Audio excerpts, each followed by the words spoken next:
दोस्तों Indians to Olympia की journey एक आरसीबी की जर्नी की तरह हो चुकी है। मतलब बहुत बार ट्राई तो करती है, प्लेऑफ में भी कभी कभी क्वालिफाई हो जाती है, बट ओलंपिया में जाना बहुत मुश्किल चीज़ है।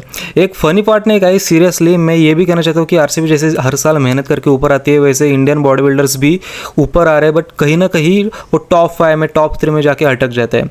सो इस चीज़ के लिए कौन से कारण है? क्या एक्सक्यूजेज होते हैं या फिर क्या रियलिस्टिक रीजंस है? यस डेफिनेटली गाइज, अगर मैं कंपैरिजन करूंगा, अगर मैं ऑब्जर्वेशन मेरी आपके सामने रखूंगा, देन डेफिनेटली देयर आर 4 और 5 रीजंस जिसकी वजह से इंडियंस अभी तक ओलंपिया में नहीं जा पा रहे। क्यों राजा अजीत, मनोज पाटिल, सुनीत यादव, लवप्रीत सिंह या फिर जो बाकी के बॉडी बिल्डर्स है, टॉप बॉडी बिल्डर्स है जो कि अच्छी प्लेसिंग ग्रैब करते हैं इंडिया में या फिर प्रो शो में, वो क्यों नहीं प्रो शो को जीत पाते? So guys first of all, अगर चैनल पे नए हो देन चैनल को सब्सक्राइब जरूर कर देना, बिकॉज यही टॉपिक हम वीडियो में आगे अभी कवर करने वाले हैं। सो दोस्तों जो रियल बॉडी बिल्डिंग फैंस है, आई होप जिनको पॉजिटिव कंटेंट देखना पसंद है विदाउट कंट्रोवर्सी, तो चैनल को सब्सक्राइब जरूर कर सकते हैं। तो चलिए आगे बढ़ते हैं वीडियो में। और गाइज बात होती है अभी मसल मास की। डेफिनेटली रिसेंटली हमने राजा अजीत को देखा कम्पीट करते हुए और टॉप 5 में उनकी पोजीशन आ गई, उसके बाद उनकी 8th पोजीशन भी आ गई। सो गाइज कहीं पे भी कंडीशन में कमी नहीं थी उनके फिजिक में कोई ऐसा मसल ग्रुप नहीं कह सकते आप जो कि बिल्कुल लाइट था, बिल्कुल लैकिंग था, बाकी बॉडी बिल्डर्स डोमिनेट कर रहे थे, ऐसा बिल्कुल कोई पार्ट नहीं था उनके फिजिक में। So what is lacking in Raja Ajit physique? So guys उनके फिजिक में साइज़ की बहुत ज़्यादा कमी है। और अगर इंडियन बॉडी बिल्डर्स बाद में आके साइज़ भी गेन कर पाते, जैसे कि वरदान मल्होत्रा ने अच्छा खासा साइज़ गेन कर दिया है, फिर भी कहीं ना कहीं राउंडेड मसल्स में वो पीछे रह जाते हैं। बिकॉज आजकल के आप बॉडी बिल्डर्स देख लेना, अभी रिसेंटली अली बिलाल ने कमबैक करा अपना और New York pro and Pittsburgh pro को जीता है।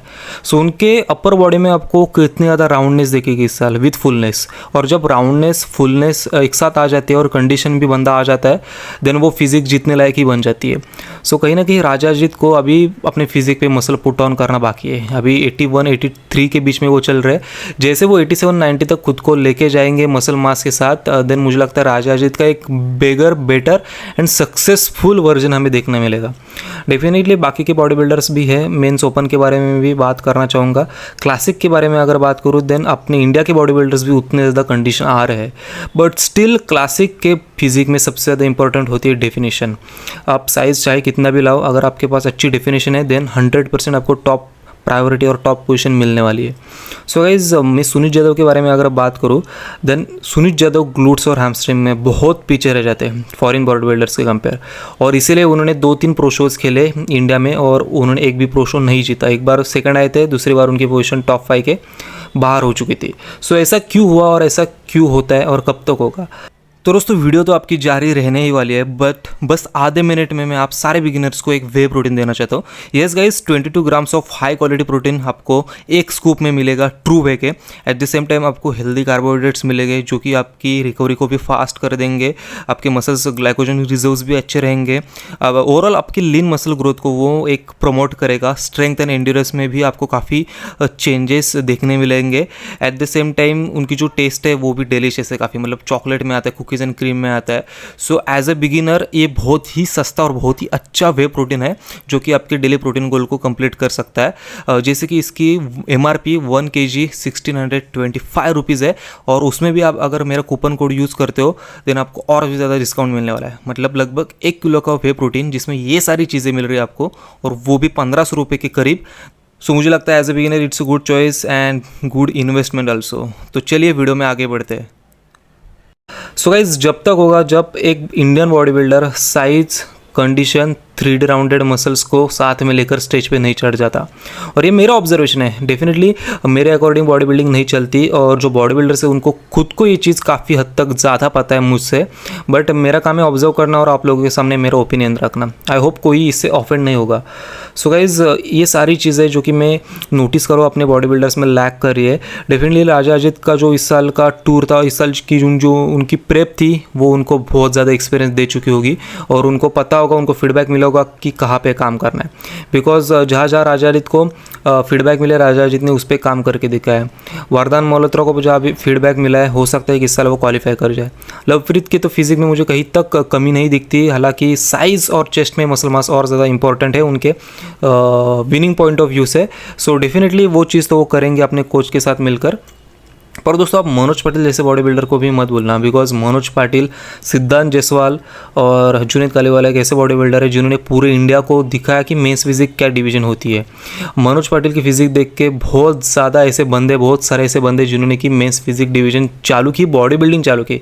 उस टाइम पे जो बॉडी बिल्डर्स थे, जो नए नए बच्चे थे, उनकी ड्रीम फिजिक थी कि मनोज पाटिल जैसे फिजिक बनाना, और आजकल के लोग उनको ही ट्रोल कर रहे हैं। सो गाइस, सबके लाइफ में बैड फेज आता है मुझे लगता है, बट बंदा अगर आज भी अपने पोजिंग पे अच्छे तरीके से काम करता है, फिजिक अच्छी लेके आता है, देन डेफिनेटली उनके जैसे राउंडेड मसल्स, उनके जो मसल क्वालिटी, वैस्कुलरिटी किसी भी बॉडी बिल्डर में इतनी ज़्यादा देखने नहीं मिलती। सो मुझे लगता है गाइज ये सारे बॉडी बिल्डर्स थे जिन्होंने कि बहुत अच्छे से ट्राई करा अपने करियर में और अभी तक ओलंपिया में क्वालिफाई नहीं हुए। इसका मतलब ये नहीं होता कि वो कभी क्वालिफाई नहीं करेंगे, बिकॉज सुनीत यादव भी डेफिनेटली वो जज्बा रखते हैं, और सुनीत यादव मेंटली विनर है ऑलरेडी। उनका माइंडसेट निक वॉकर के जैसा है, मतलब लोग कितना भी क्रिटिसाइज़ कर ले, उनको बस काम करना है अपने वीक पॉइंट्स पे, अपने फिजिक पे। और सुनीत यादव कंसिस्टेंटली लगे पड़े अपने इम्प्रूवमेंट रेट में, मतलब इम्प्रूवमेंट फेज़ में। उसके बाद मुझे लगता है कि इस राजा जैसे बॉडी बिल्डर है जो कि कम्पीट करते हैं, और उनके बारे में मैंने डिटेल एनालिसिस किया है। आई होप आप लोगों को भी समझ आया होगा। उसके बाद वरदान मल्होत्रा मुझे लगता है वो जा सकते हैं। उसके बाद मैं पोजिंग पॉइंट ऑफ व्यू से भी बता रहा हूँ, overall presentation, overall stage presence, so उसमें बॉडी भी आ गई और उसमें एक रिप्रेजेंट करना खुद को, वो भी चीज़ आ गई। सो मुझे लगता है ये बॉडी बिल्डर्स डेफिनेटली अच्छा कर सकते हैं आगे जाके। और यही कुछ रीजंस थे, मैं आपको फिर से ये रिवाइज करता हूँ। जैसे कि फर्स्ट नंबर पर मैं रखता हूँ साइज़, जो कि बहुत ज़्यादा लैक करता है। सेकंड नंबर पे आता है गाइज फुलनेस, थर्ड नंबर पे आता है राउंडनेस, एंड फोर्थ नंबर पे आते हैं वैस्कुलरिटी। बिकॉज कंडीशन कैसे है ना, ये तो इंडियन एथलीट्स को पता है। सो जब इन सारा चीज़ों को ऐड करके बॉडी बिल्डर अपने फिजिक में पुट ऑन करेगा और ऐसे फिजिक स्टेज पे जब शो करेगा, देन उसका जीतना कन्फर्म है। बिकॉज जहाँ अभी राजा जी में कम्पीट करा है, आपने देखा होगा मेंस फिजिक के एथलीट कितना तगड़ा है और राउंडेड मसल मास के साथ आ रहे हैं। सो कहीं ना कहीं क्राइटेरिया खुद मेंस फिजिक के बॉडी बिल्डर से चेंज कर रहे हैं, बट फिर भी इस चेंज होते हुए क्राइटेरिया को फॉलो करना इंडियन एथलीट्स का काम एंड रिस्पॉन्सिबिलिटी, ऐसा मुझे लगता है। सो दोस्तों, वीडियो कैसी लगी आप कमेंट सेक्शन में बता सकते हो, और अगर आपको अपडेट वीडियोज़ ही पसंद है तो आप वैसे भी बता सकते हो, हम उसके ऊपर काम करेंगे। So guys, thank you so much for watching it, see you soon, love you all and stay tune for the next.